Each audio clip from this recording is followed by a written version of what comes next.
जातीभेदाला शास्त्रात स्थान नाही, त्यामुळेच अजूनही समाजात दिसून येत असलेला जातीभेद नष्ट करायला हवा असं राष्ट्रीय स्वयंसेवक संघाचे सरसंघचालक मोहन भागवत यांनी म्हटलं आहे।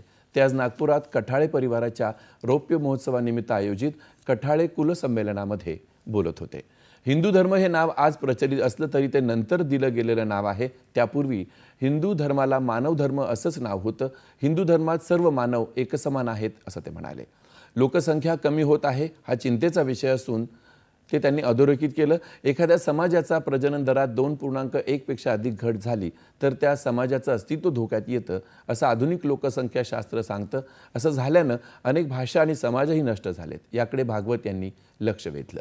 लोकसंख्या वाढीचा दर 2.1 च्या खाली जाऊ नये या दृष्टीनं आपल्या देशाचं लोकसंख्या धोरण 1998 किंवा 2002 मध्ये ठरवण्यात आलं होतं असं ते म्हणाले। त्यामुळे समाज टिकण्यासाठी प्रजनन दर वाढवणं आवश्यक आहे असं ते म्हणाले। प्रत्येक व्यक्तीच नाही तर कुटुंब समाजाचं अंग आहे, केवळ स्वार्थी विचार करण्यानं योग्य नाही असं भागवत म्हणाले।